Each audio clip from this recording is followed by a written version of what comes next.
فقہا کے فتاوا ہے، فتوا کو بہت ضروری ہے. یہ جو ہمارے فقہا نے فتوا دیا ہے کہ بھئی دوسروں کے مقدسات کی توہین نہ کریں، یعنی یہ نہیں ہے کہ اپنا عقیدہ چھوڑ دیں، کمپرومائز کرنے کے لیے نہیں کہا گیا. اگر سنیں گے فتاوا کی وضاحت ان سے لیجئے جو فتوے کو سمجھا ہو. ہمارے ہاں جو ہے وہ فتوا لینے کے بعد ہمارے بہت سے افراد سمجھتے ہیں میں نے سوشل میڈیا پہ جہاد شروع کر دیا اور وہ فوراً جہاد فی سبیل اللہ میں نہ جانے کس کس کی توہین کرنے لگتے ہیں. عزیزان گرامی، یہ فقہا کا صرف فتوا نہیں ہے، ائمہ اہل بیت علیہ السلام نے خود بتایا کہ بھئی دوسروں کے سامنے کبھی ایسی کوئی بات نہ کرنا کہ وہ ہماری توہین کرے، لیکن اگر کسی کے دل میں دشمنان اہل بیت اور خصوصاً دشمنان جناب سیدہ کا اگر دل میں نرم گوشہ بھی ہو، چھٹے امام فرماتے ہیں اگر نرم گوشہ، if you have a soft corner for the killers or the assassins of حضرت زہرا سلام علیہا, then do not expect the شفاعت of حضرت فاطمہ زہرا. تو پھر وہ جناب سیدہ کی شفاعت کی توقع نہ رکھے کہ اگر کوئی جناب سیدہ کے دشمن اور قاتلوں کے اپنے دل کے اندر صرف نرم گوشہ رکھتا ہو.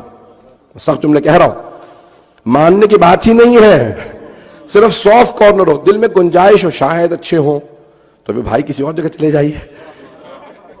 عزیزان گرامی، ہمارے علماء نے یہ نہیں کہا، فقہا کا یہ فتویٰ نہیں ہے کہ آپ اپنے دلوں کے اندر نرم گوشہ لے آئیں، یعنی ہم کمپرومائز کر لیں. صرف یہ ہے مثال کے طور پہ کوئی ہندو کسی بت کو مانتا ہے تو آپ کیا بت کو برا کہنا بند کر دیں گے؟ اس کے سامنے توہین نہیں کریں گے. بات پہنچ رہی ہے؟ پتہ نہیں لوگ ہیں یا نہیں. ایسا ہی ہے یا کچھ اور آپ نے سمجھا؟ چاہے تو بے شک سوال کر لیجئے، میں اور وضاحت کر دوں گا. تو عزیزان گرامی، یہ ہے کہ دوسروں کے سامنے ہم حضرت عیسیٰ کو اللہ کا بیٹا نہیں مانتے. ایسا ہے یا نہیں ہے؟ ہم ایک ایسے ملک میں رہ رہے ہیں، بہت سے ایسے ممالک میں رہ رہے ہیں جہاں پہ وہ لوگ اللہ کا بیٹا مانتے ہیں، وہ کہتے ہیں نہیں عیسیٰ ابن اللہ سن آف گاڈ ہے. ہم ان کے سامنے نہیں کہتے، لیکن یہ نہیں ہے کہ ہم اپنے دل میں کہہ کہ ہاں ہوں گے. نہیں، ہمیں واضح ہے کہ حضرت عیسیٰ اللہ کے بیٹے نہیں ہیں، بندے اور رسول ہیں. عزیزان گرامی، اسی طرح سے باقی اپنے تمام مسلمان بھائیوں کے سامنے دل آزاری نہیں کرتے، لیکن ہمارے دل میں واضح آل محمد حق ہے. جو مقابلے میں آیا، جس نے مخالفت کی، جس نے ان کا حق چھینا، وہ جہنمی ہے.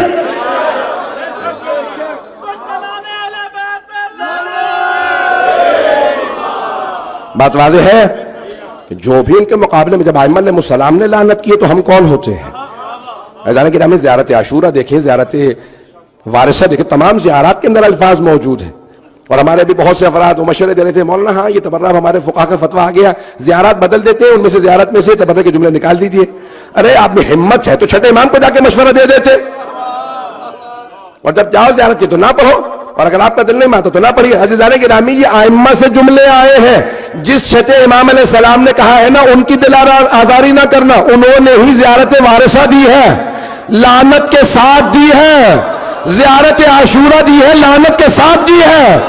اور شیخ توسی نے اپنی حدیث کی کتاب تہذیب الاحکام میں لکھا، فرماتے ہیں کہ چھٹے امام کہتے تھے میں ہر نماز کے بعد 8 لوگوں کا نام لے کے، 4 مرد اور 4 عورتوں کے نام لے کے لعنت کرتا ہوں.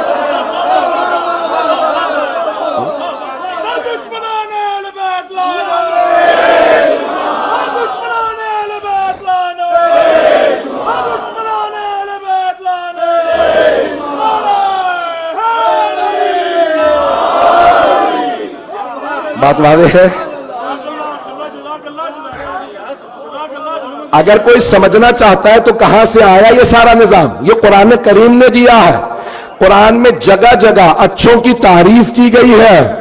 اللہ نے صرف جھوٹوں پہ نہیں، ظالموں پہ لعنت دی ہے. قرآن کریم نے لعنت اللہ علی القوم الظالمین، یہ قرآن سے ہے جو ہر مجلس کے آخر میں پڑھا جاتا ہے. یہ قرآن نے کہا ہے. توجہ ہو. آئیے ذرا تولا تبرہ کی دونوں آیات پیش کر دو. سورہ احزاب 33واں سورہ ہے. توجہ، اس کی آیت ہے، آپ نے ایک آیت تو سن رکھی ہوگی، وہ ہے تولا کی آیت، ان اللہ وملائکتہ یصلون علی النبی یا ایھا الذین آمنوا صلوا علیہ وسلموا تسلیما.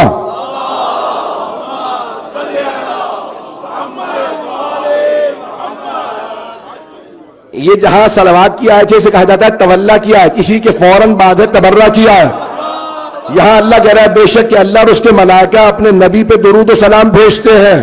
ان اللہ و ملائکتہ، اگلی آیت میں کہتا ہے ان الذین یؤذون اللہ ورسولہ، وہ لوگ جو اذیت کرتے ہیں اللہ اور اللہ کے رسول کو، لعنہم اللہ فی الدنیا والآخرہ، دنیا میں بھی، صرف آخرت میں نہیں، دنیا میں بھی آخرت میں بھی اللہ ان پہ لعنت کرتا ہے، وَأَعَدَّ لَهُمْ عَذَابًا عَلِيمًا، اور ان کے لیے سخت ترین عذاب رکھا۔